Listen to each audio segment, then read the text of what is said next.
설교에 정해주신 당회에 감사를 드립니다. 설교하기 전에 우리 어린 친구들한테 먼저 설교를 요약하겠습니다. 중학생까지 한번 일어설래요? 유치부, 초등학생, 중학생. 그렇지. 유치부는 의자에 서도 됩니다. 그죠? 오케이. 내가 몇 가지 물어볼 테니까 나를 보면 안 되고 시편 23편을 봅니다. 중학생들한테 묻겠어요. 자, 시편 23편을 연극이라고 한번 생각해 봅시다. 또는 영화라고 한번 생각을 해 봅시다. 이 장면, 배경이 뭘까요?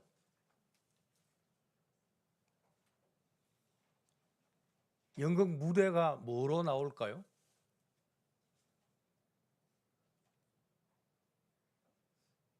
자, 힘들기 때문에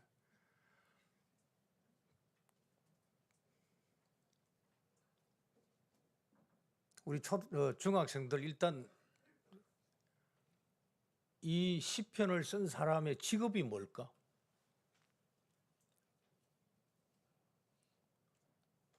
사지선다형? 뭐 하는 사람일까?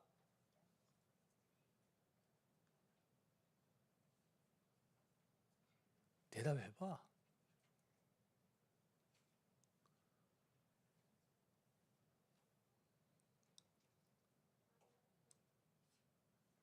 장사하는 사람이야? 어부야? 농사 짓는 사람? 아니면 목자?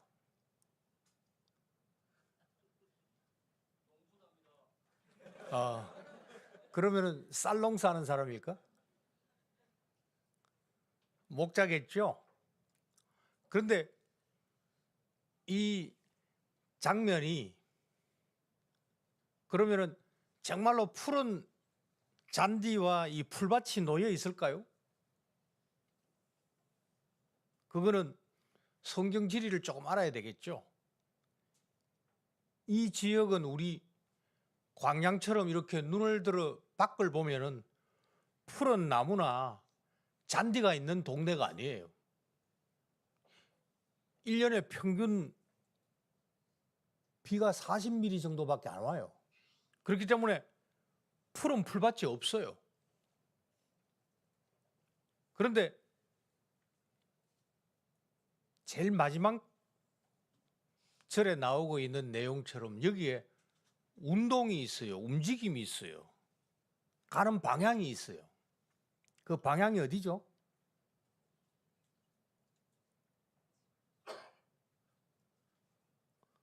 아유, 앉아라. 편하게 앉아. 자, 중요한 말씀은 인도하는 겁니다. 그런데 인도하여 나가는 그 과정이 뭐냐면은 사망의 음침한 골짜기입니다.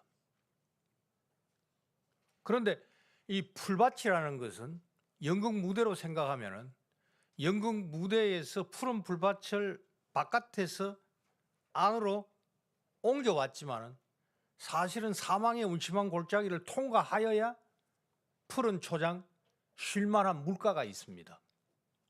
그런데 그 초장이라는 말이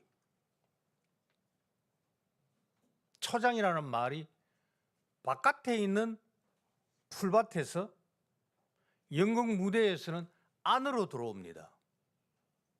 그러면은 양이나 소, 심지어 돼지가 거하는 그 장소를 우리가 뭐라고 얘기를 하죠? 우리라고 얘기를 합니다. 물론 돼지가 풀을 뜯어먹지는 않지만 양과 소는 풀을 뜯어먹기 때문에 바깥에 있는 초장이 사망의 음침한 골짜기를 통과하여야 갈 수 있는 그 풀밭이 우리 집 안으로 들어오는 거예요. 그게 바로 우리입니다.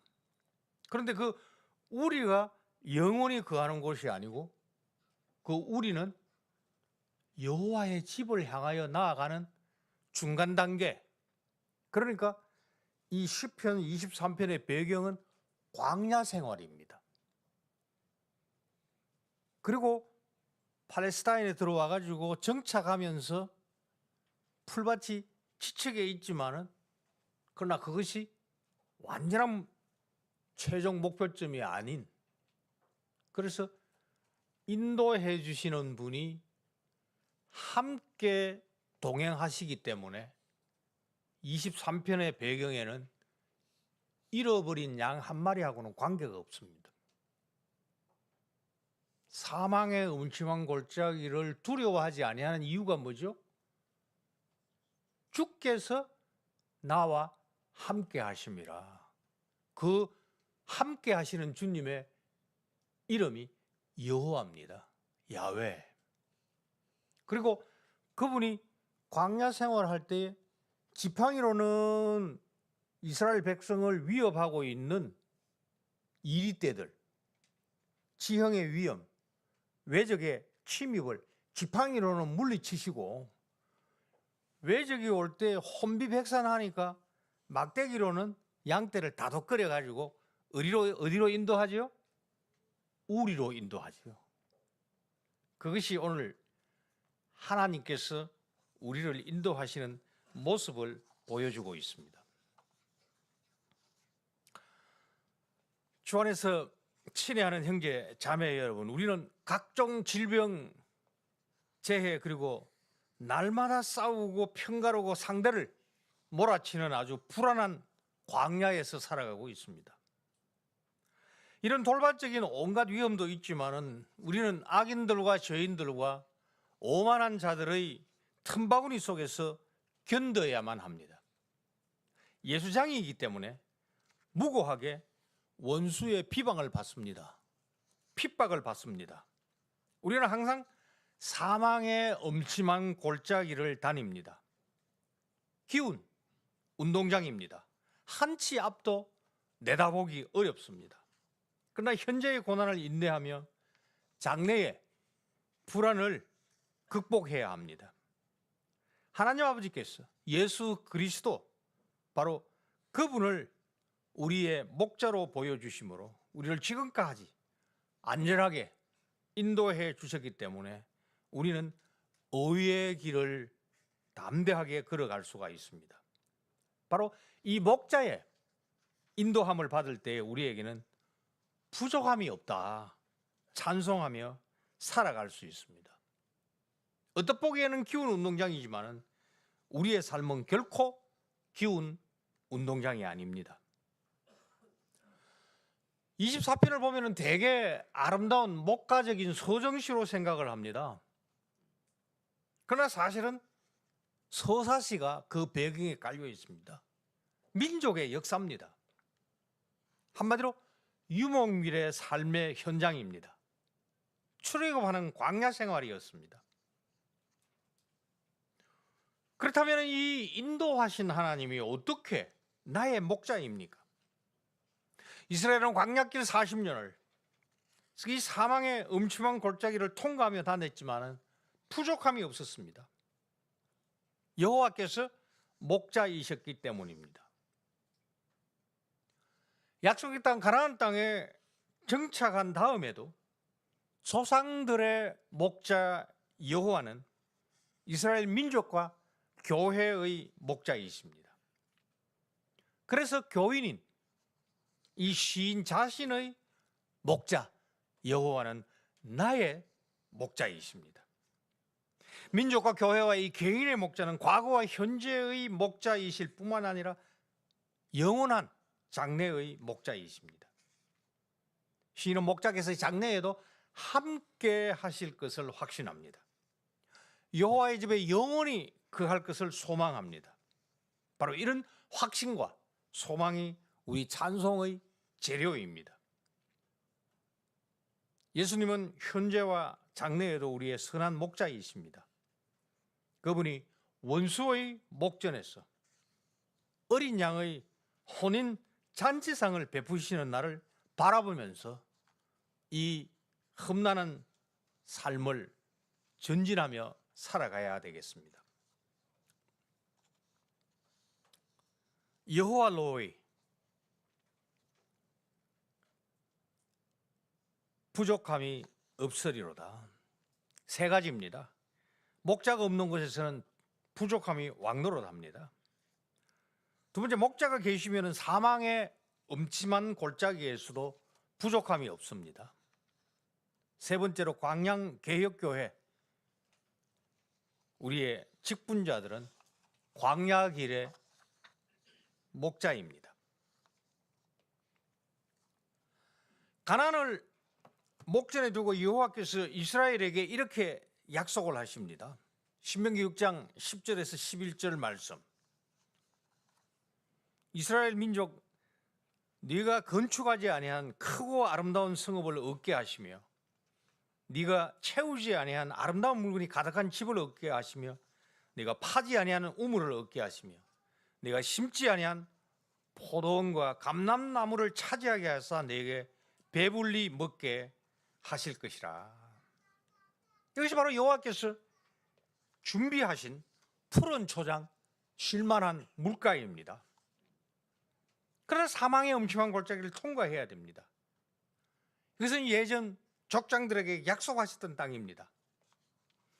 그런데 땀 흘려 수고하지 아니해도 되는 성읍, 집, 우물, 과수원 공짜로 주시겠다? 이것은 너무 지나친 편에 부당한 차별 대우가 아닙니까? 적극적 차별 대우가 아닙니까? 그렇지가 않습니다. 이것은 이스라엘의 공의가 아니라, 그에 대한 상급이 아니라, 가나안 사람들이 악하기 때문에 하나님께서 그들을 이스라엘 앞에서 벌 주시는 방식으로 쫓아내실 따름입니다. 이것은 신명기 9장 4절과 5절에 나옵니다. 그런데 이 약속의 땅, 가나안 땅, 그 땅을 차지해야 되는 후손에게는 이 땅이 바로 미지의 땅입니다. 낯선 땅입니다. 심이 아름답고 젖과 꿀이 흐르는 땅입니다. 그렇지만 그 가는 길은 험합니다. 때로는 먹을 음식이, 때로는 마실 물이 없어집니다. 항상 낮의 해가 더위로 상하게 합니다. 경험할 수가 없는 우리에게는 그 돌들이, 광야라고 하지만 사막이 아닙니다. 크고 작은 돌들이 대낮에 데워져 가지고 발이 데일 정도입니다. 밤에 달이 추위로 또 해칠 수가 있습니다. 때로는 전쟁도 해야 됩니다. 마음이 약하여 곡합니다. 웁니다. 원망합니다. 다시 죄의 종되었던 집으로 돌아가자고 할 수 있습니다. 민수기 14장 2절에서 4절 말씀을 보면 애굽 땅에서 죽었거나 이 광야에게 죽었다면 얼마나 좋았을꼬. 어찌하여 여호와께서 우리를 그 땅으로 인도하여 칼에 망하게 하려 하시는구나. 우리 처자가 사로잡히리니 애굽으로 돌아가는 것이 낫지 아니하랴. 우리가 한 장관을 세워 애굽으로 돌아가자. 이처럼 눈앞에 있는 일에만 매달린다면 좌절합니다. 주께서 예배하신 장례를 포기하게 됩니다. 여호와께서 이미 준비하신 현재 저 너머에 있는 푸른 초장, 쉴만한 물가를 믿음으로 소망하지 못합니다. 그럴 때는 장래를 바라봐야 됩니다. 그러나 현재의 매임이 안 됩니다. 그조차도 안 된다면 과거를 회상해야 됩니다. 이미 주신 복들, 누렸던 복락을 헤아려 보면서 목전의 현재를 이겨내어야 됩니다. 그런데 왜 인도하셨을까요? 찬송입니다. 신명기 6장 12절 13절을 보면 애굽 땅 존귀했던 집에서 인도하여 내신 여호와를 잊지 않고 그분만을 경외해야 합니다. 자기를 경외하도록 우리 목자께서 푸른 초장, 쉴만한 물가를 마련하셨지만 앞으로도 마련하셔야 됩니다. 그것은 약속하신 분이 약속을 지키는 방식입니다. 스스로 걸머지신 의무입니다. 아들을 보내야 됩니다. 십자가를 지게 해야 됩니다. 그러나 이 약속에는 약속을 받는 자에게 경고가 따릅니다. 신명기 28장 47절에서 48절. 이스라엘 네가 모든 것이 풍족하여도 기쁨과 즐거운 마음으로 내 하나님 여호와를 섬기지 아니함으로 말미암아 네가 줄이고 목마르고 헐벗고 모든 것이 부족한 중에서 여호와께서 보내서 너를 치시게 하실 적군을 섬기게 될 것이라.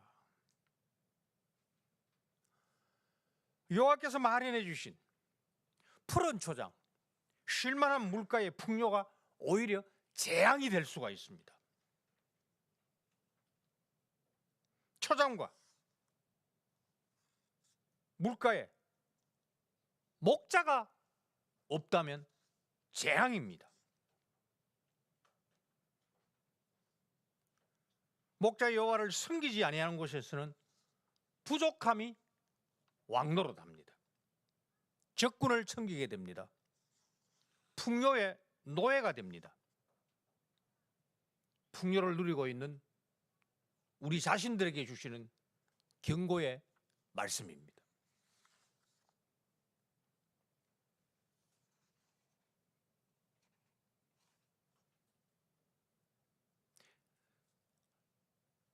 야훼 로이, 체험이 담긴 고백입니다.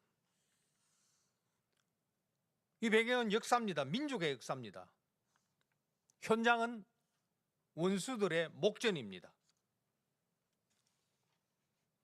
우리가 경험했던 코로나19 원수입니다. 우리는 악인들과 죄인들과 오만한 자들의 텀바구니 속에서 삽니다. 고대 농경사회, 이 목축사회가 뭐 그리 풍족했겠습니까?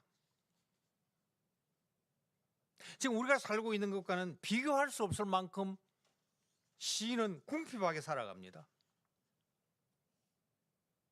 그런 일용할 양식을 구해야만 하는, 항상 사망의 음침한 골짜기의 위험을 통과해야 합니다.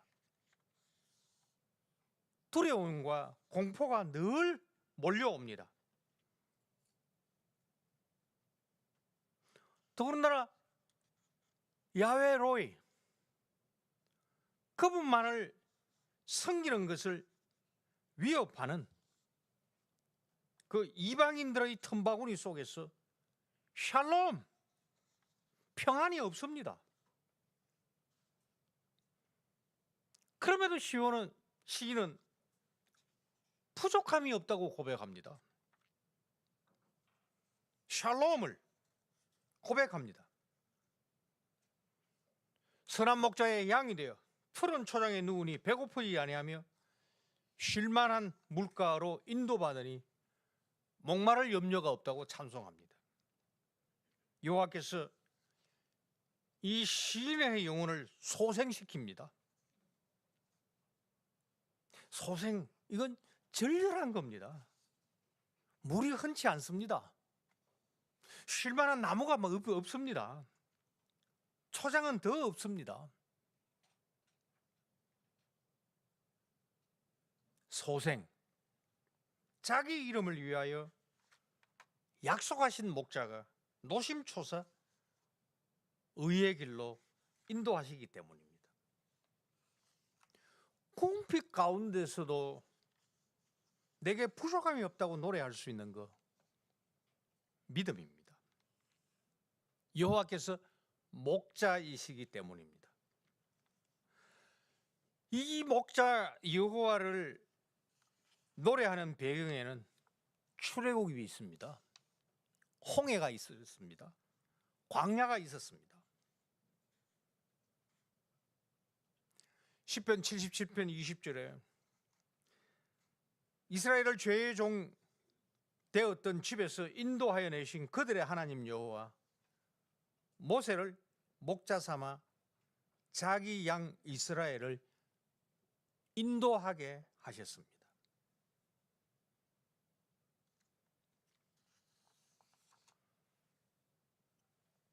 우리 출애굽기 15장 13절이 유의물에 있습니다만 다 같이 한번 읽도록 하겠습니다. 시작. 주의 인자하심으로 주께서 구속하신 백성을 인도하시되 주의 힘으로 그들을 주의 거룩한 처소에 들어가게 하시나이다. 아멘. 우리 보면 23절에도 2절과 3절에 인도라는 말이 2번 나옵니다. 방금 이 본문에도 인도라는 말이 2번 나옵니다. 인도와 들어가게 한다는 말, 원어가 다릅니다. 주의 힘으로 양떼 드린 그들을 주의 성결한 처소, 이 처소가 푸른 초장입니다. 이 처소가 우리입니다. 거기에 들어가게 하십니다. 주께서 은혜로 인도하시되, 요 인도는 23편 2절에 나오고 있는 말, 3절에 나오고 있는 인도입니다. 주의 성결한 처소에 들어가게 하시나이다. 요거는 2절에 나오고 있는 인도입니다. 그 인도 2가지입니다. 지팡이로 인도하는 것은 우리 바깥입니다. 늑대가 있습니다. 지형이 힘듭니다. 떼약볕입니다. 그러면은 기진맥진합니다. 소생시키기 위하여서 들어가게 하는 거, 그거는 막대기로 합니다.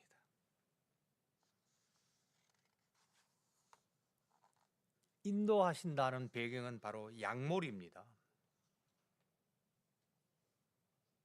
하나님께서 목자십니다. 하나님께서 인간 목자를 세워서 인도하게 하십니다. 양을 인도합니다. 쳐냅니다. 원수를 쫓아냅니다. 낭떠러지에 떨어지지 않도록 합니다. 그리고 우리 가까이에 오면은 진정하고 서로 엉키지 아니하도록 양떼를 다독거리면서 들어가게 합니다. 그리하여서 편안한 쉼을 줍니다. 물가에서 쉬는 거, 안식입니다. 샬롬입니다. 이사야 32장 18절에 내 백성이 평안한 집과 안전한 거처, 그곳에 조용히 쉬는 곳에 있으려니와. 출애굽기 15장, 시편 23편, 이사야 32장.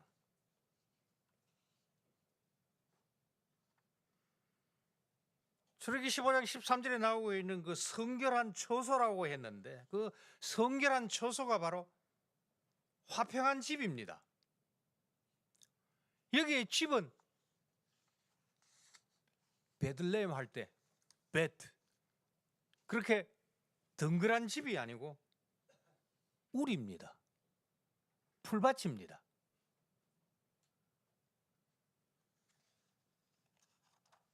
초장입니다. 여성형입니다. 유목민 시대는 지나가고 일터에서 돌아와 샬롬을 쉴 수 있는, 안식할 수 있는 안정된 초장이 집 안에 있는 겁니다. 초장 위에다가 집을 지었습니다. 여러 군대의 왕들이 도망치니 이제는 집에 있던 여인들이 탈취물을 나눌 수 있는, 무장하지 아니한 여인들, 싸움할 줄 모르는 여인들이 탈취물을 나누고 있는 아주 안식할 수 있는, 쉴 수 있는 정령입니다. 시편 68편 12절. 이스라엘은 광야에서 40년을 보냈습니다. 신명기 29장 5절에 주께서 40년 동안 너희를 인도하여, 이게 바로 23편에 나오고 있는 인도입니다. 넓은 의미의 인도죠. 광야를 통곡하게 하셨거니와 너희 몸에 옷이 낡지 아니하였고 너희 발의 신이 헤어지지 아니하였도다. 여호와께서 목자로서 인도하셨기 때문입니다. 그래서 모세는 가나안을 눈앞에 둔 이스라엘 자손들에게 담대하게 말합니다. 신명기 2장 7절. 내 하나님 여호와께서 이 40년 동안을 너와 함께 하셨으므로 너에게 부족함이 없었느니라. 사망의 음침한 골짜기를 다닐지라도 해를 두려워하지 아니하는 것은 주께서 함께 나와 함께 하심이라. 이스라엘 너와 함께 하셨으므로 너희에게 부족함이 없었다. 바로 이런 민족의 역사를 다루고 있는 이 서사시에서 여호와 나의 목자 나와 함께 하시니 내게 부족함이 없다라는 찬송이 나왔습니다. 광야 생활에서 부족함이 없이 이스라엘을 인도하신 여호와는 민족과 교회의 목자이셨습니다. 23편은 하나님의 구원 역사에 대한 체험에서 바로 그 이스라엘 언약의 백성, 민족, 교회와 거기에 속한 나와 너, 내 가정 대대로 부를 수 있는 찬송입니다. 신명기 8장 7절에서 10절 말씀 우리 같이 한번 읽도록 하겠습니다. 시작. 내 하나님 여호와께서 너를 아름다운 땅에 이르게 하시나니 그곳은 골짜기든지 산지든지 시내와 분천과 샘이 흐르고 밀과 보리의 소산지요 포도와 무화과와 석류와 감람나무와 꿀의 소산지라. 네가 먹을 것에 모자람이 없고 네게 아무 부족함이 없는 땅이라. 내 하나님 여호와께서 옥토를 내게 주셨으므로 말미암아 그분을 찬송하리로다. 아멘. 구원의 목적은 찬송입니다. 인도하시고 부족을 채워주시는 이 목자 구원주를 찬송하시는 겁니다. 그가 목자이시면 어떠한 결핍도 부족도 없고 우리 입에 있는 것은 원망이나 돌아가자가 아니라 그분을 찬송하는 겁니다. 출애굽하여 광야길에서 마실 물이 말라버립니다. 먹을 음식도 떨어집니다. 홍해를 건너고 집단 군물을 추었던 조상들은 3일이 지난 후에 물이 없다고 마라에서 불평하였습니다. 이것은 찬송이 아니죠. 그때 모세가 나무를 던져가지고 물을 달게 하였습니다. 또 며칠 있다가 먹을 거 없다고 원망했습니다. 찬송이 아니죠. 출애굽했으면 찬송해야 되잖아요. 그러나 곧장 잊어버립니다. 그때 메추라기 때 만나로 배불리 먹었습니다. 목자께서 내려주셨습니다. 불평과 찬송은 대비됩니다. 불평은 단순한 불평이 아닙니다. 무신론의 위험을 안고 있습니다. 23편의 시인은 열조들의 후손입니다. 민족교회 교인입니다. 그런 여호와를 나의 목자로 부를 수 있습니다. 조상들이 광야에서 겪은 경험을 시인도 들려주는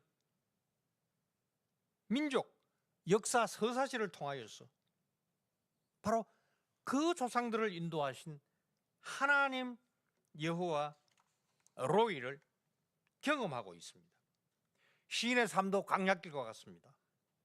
아니 광야길입니다. 시인도 광야와 같은 사망의 음침한 골짜기를 통과하여야만 그에게 부족함이 없습니다. 그는 조상들처럼 푸른 초장, 쉴만한 물가로 항상 인도를 받습니다.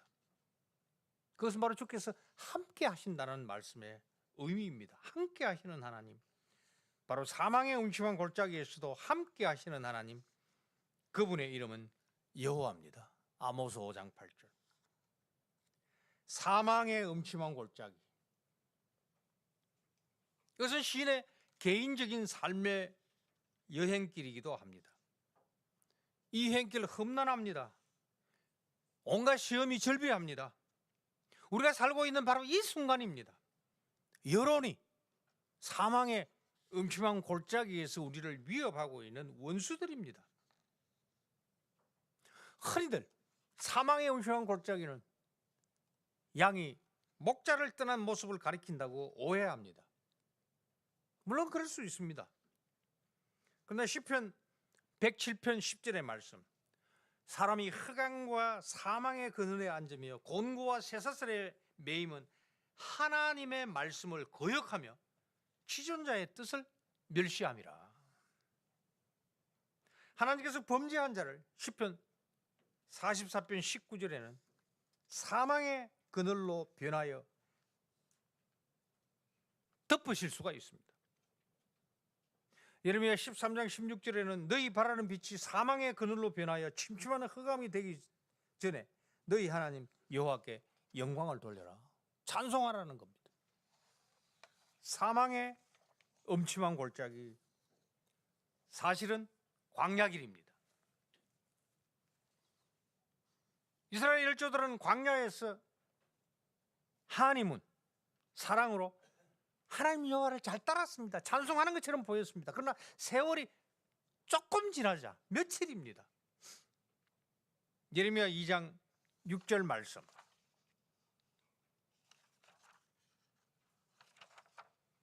같이 한번 읽도록 하겠습니다. 시작.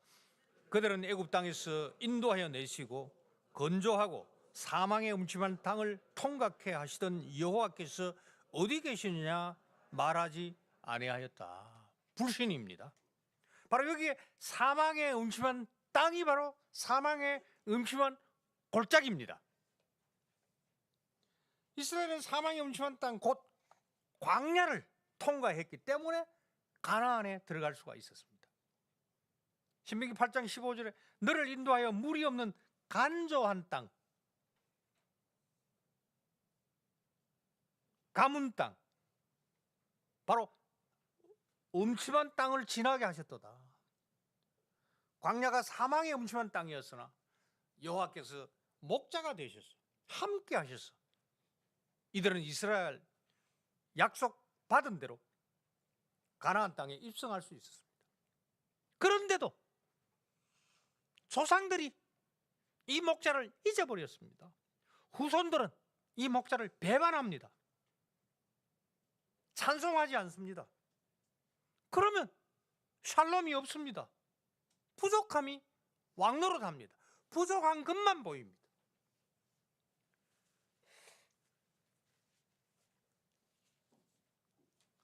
놀랍게도 목자가 앞장섭니다. 양떼를 사망의 음침한 골짜기로 몰고 갑니다. 푸른 초장, 쉴만한 물가로 인도하시기 위하여서. 사망의 음침한 골짜기, 반드시 양이 저지른 범죄를 말하지는 않습니다. 우리의 삶, 여정 자체가 사망의 음침한 골짜기입니다. 궁극적으로는 우리 조상들의 범죄의 결과겠죠. 그러나 그게 인과 법칙을 따라가지고 사망의 음침한 골짜기를 죄의 직접적인 징벌로 보지 마시기를 바랍니다. 지팡이로는 못된 짐승과 원수를 내어 쫓으시고 막대기로는 양떼가 자기를 떠나지 아니하도록 징계합니다. 권징합니다. 다독거립니다. 이것이 바로 의의 길입니다.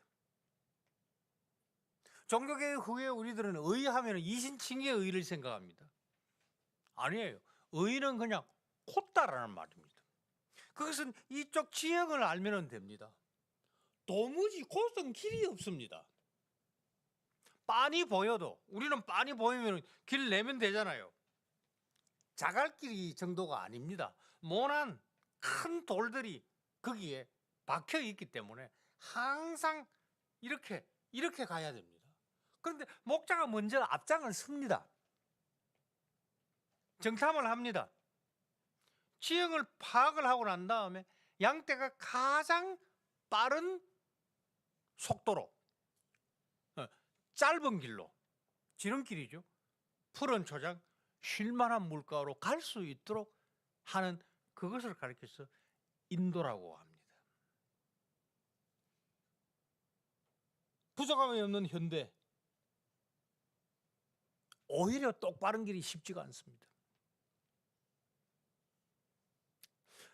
저도 개인적으로 요새 공부 많이 한다고, 그리고 한기로 제가 조금 그래서 먹는 거는 동일하고 산보 조치 안 하니까 자꾸 살이 찌는 거죠. 이게 바로 우회하는 겁니다. 이게 고든 길이 아니거든요.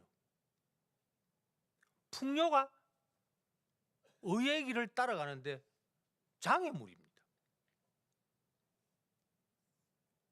기득권이 또 장애물이 됩니다.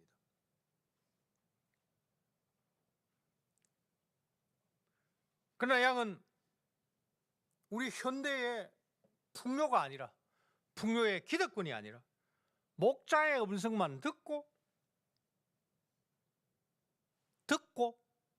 그게 바로 순종입니다. 듣는다는 것이 순종입니다. 따라가야 됩니다. 우리가 놓치지 말아야 할 중요한 사실, 목자께서 함께 하실 뿐만 아니라 목자께서 앞장서서 인도하시는 겁니다. 동행하시는 선한 목자는 원수의 목전에서 잔치상을 차려주십니다. 상이라 하지만은 아주 소박합니다. 목자가 양떼를 인도하여 이 험난한 광야길을 가면서 상을 메고 갈 수 있습니까? 그냥 전대입니다. 가죽으로 만든 이 전대입니다. 그걸 갖다가 그냥 펼쳐놨는데 그게 어딥니까? 그게 바로 잔치상입니다. 멋진 잔치입니다.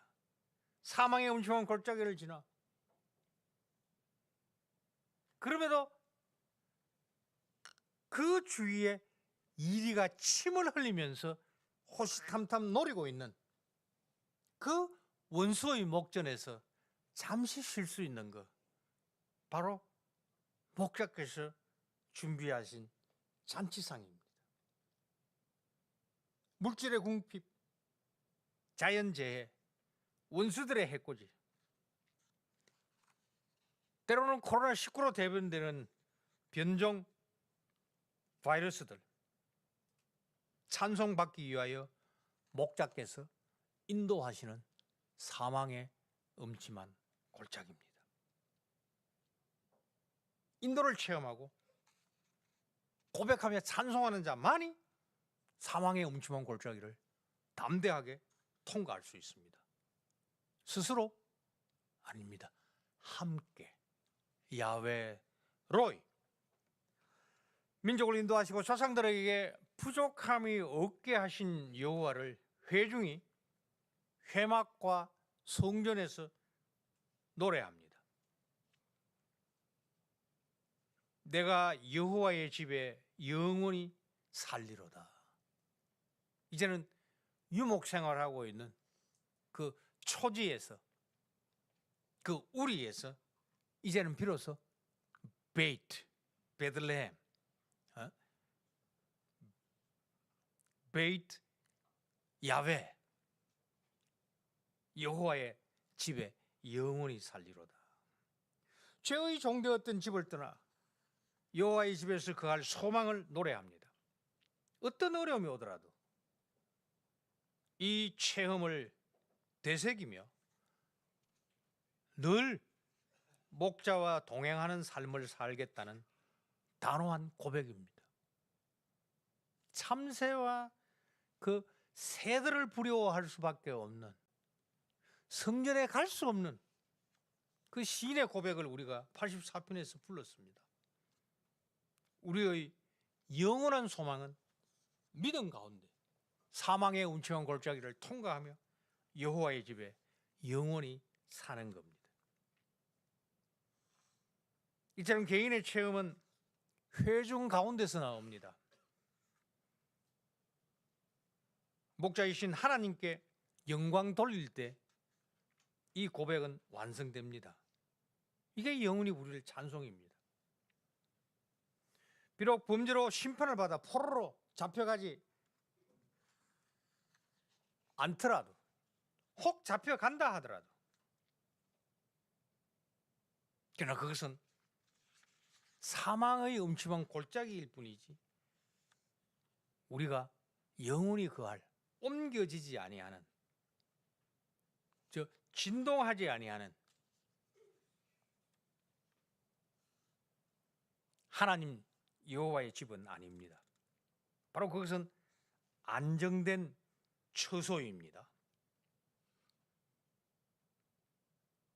이사야 33장 20절입니다. 우리와 함께 하시는 하나님 여호와 우리의 인도자 왕이십니다. 이거는 찬송을 부르는 그 집에서 영원히 구하는 것, 이것이 바로 구원의 완성입니다.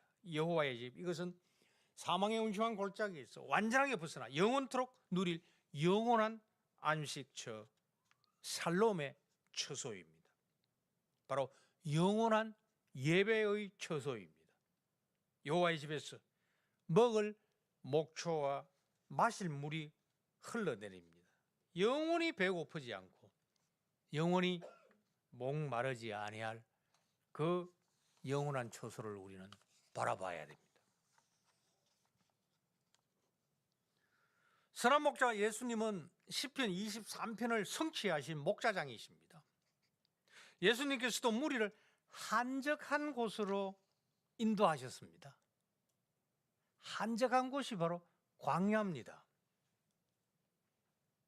그 목 잡는 양 같음을 인하여서 무리를 불쌍히 여기사 여러 가지로 가르치셨습니다. 그곳에는 예수님과 목자와 말씀이 있었습니다. 그리고 푸른 초장이 있었습니다. 말씀 다음에 먹을 것을 주셨습니다. 오병이요, 떡 5개, 물고기 2마리를 가져서 하늘을 우러러 축사하시고 떡을 빼어 제자들에게 주심으로 인도자 목자장이 그 모세를 인도하게 하셨던 것처럼 제자들에게 나누어 주게 하여서 5,000명이 먹을 수 있었습니다. 인간적인 목자, 인간적인 인도자, 인간적인 동력자를 세우시는 겁니다. 양떼 누리를 한적한 광야 교회로 인도하시는 목자 예수님, 오늘도 제자들과 같은 직분자들과 목사를 세워 장로를 세워 인도하십니다. 광양개혁교회 한적한 곳에 펼쳐진 푸른 초장입니다. 물이 졸졸 흐르는 쉴만한 우리입니다. 한적한 곳에 인도하셨다. 이 사실은 광야로 번역을 해야 됩니다. 한적한 곳이면 왜 사람들이 안 삽니까? 사람들이 안 사니까 한적한 곳이겠죠. 그러나 한적으로만 들어가면 안 됩니다. 광야니까 사람들이 안 사는 거예요.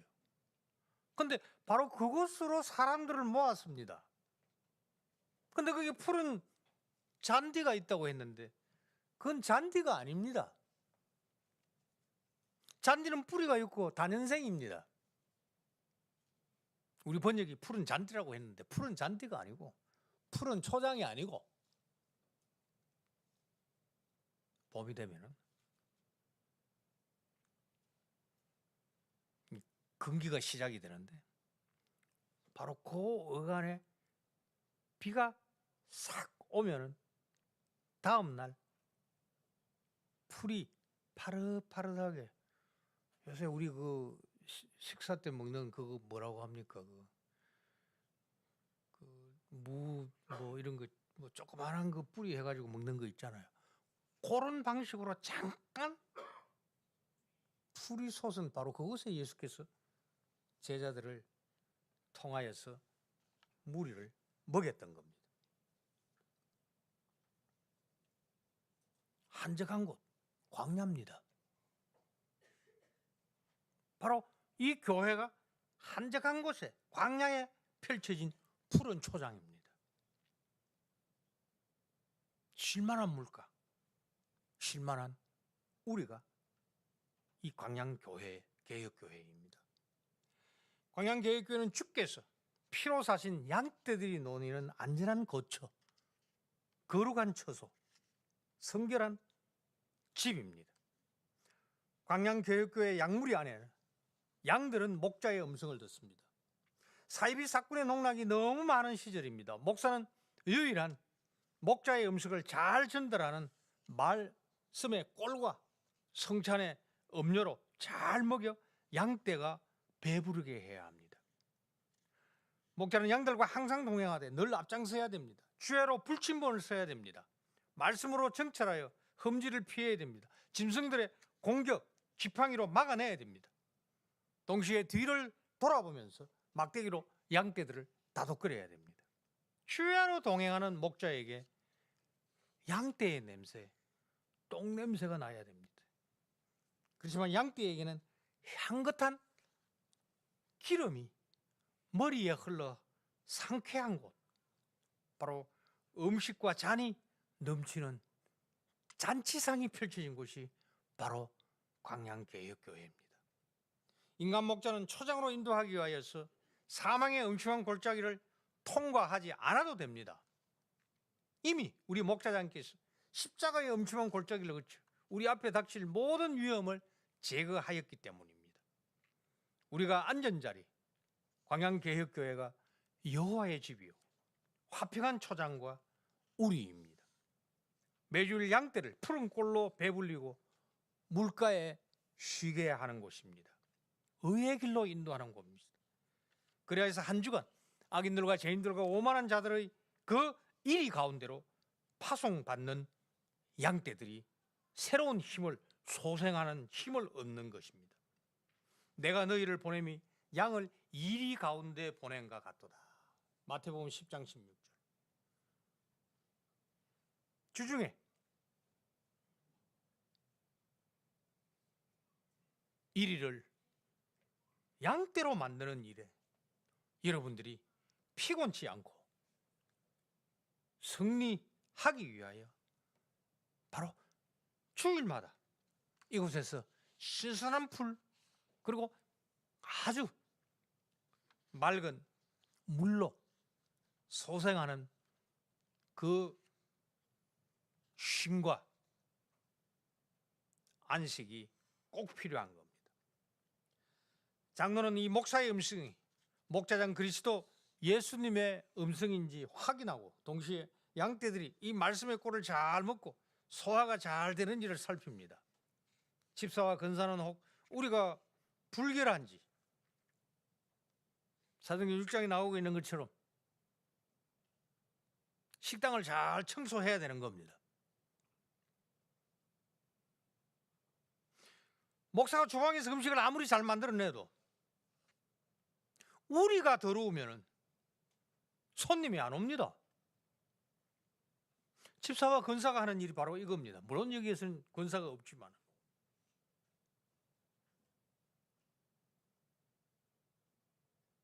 우리 청소를 잘 해야 됩니다. 아주 쾌적한 우리, 아주 푸른 우리, 당기는, 끌리는, 앉고 싶고 그러나 일어서기 싫고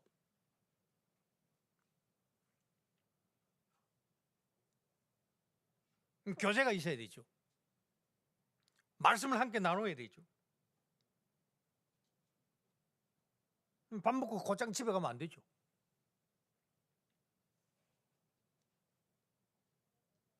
그렇게 해야 건강해집니다.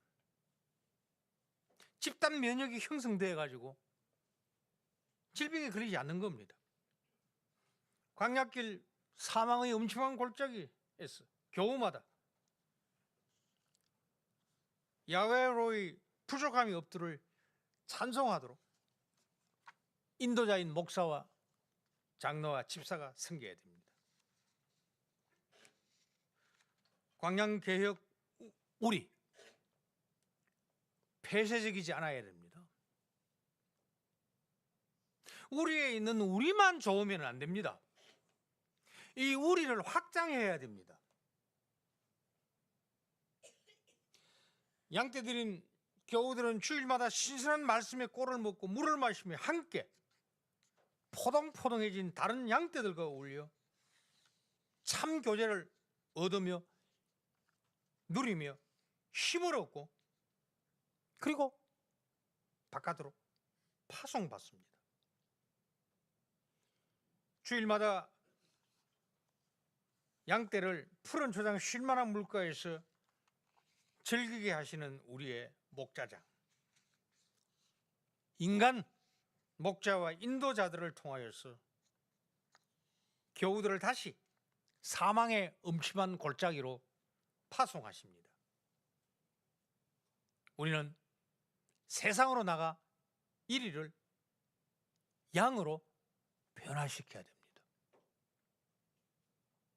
이 일이 없다면, 폐쇄적이라면 지금 우리 한국이 처해 있는 위험처럼 한 국가가 민족이 소멸하는 겁니다. 교회도 마찬가지입니다.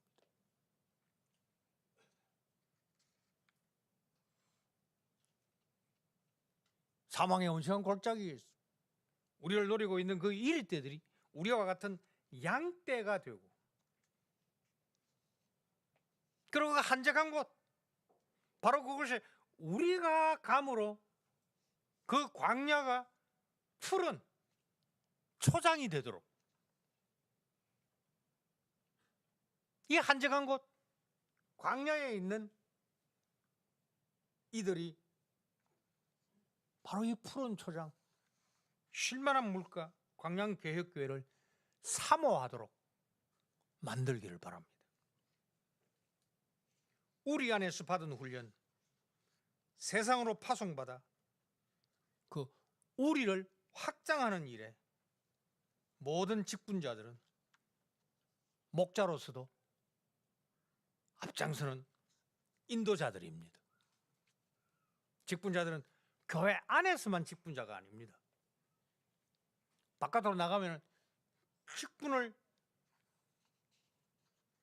숨기지는 않지만, 그렇다 해가지고 그걸 계급장으로 사용하지 않지만, 동일한 방식으로 이리를 양으로 만드는 일에 모범적인 인도자가 되어야 됩니다. 말씀을 맺습니다. 삼위 하나님께서 광양과 그리고 광야와 같은 이 땅을 푸른 초장, 쉴만한 물가로 만드시는 사역에 모두가 협력하는 인도자와 양떼, 곧 동력자들이 되는 광양개혁교회와 모든 교우들, 우리의 영원한 목자장이 우리를 어린 양의 혼인잔치에 인도하여 영원히 그할 곳으로 마지막 인도하실 그분의 재림을 대방하시면서 한 주간 승리하는 복된 모든 교우들이 다 되시기를 바랍니다. 아멘.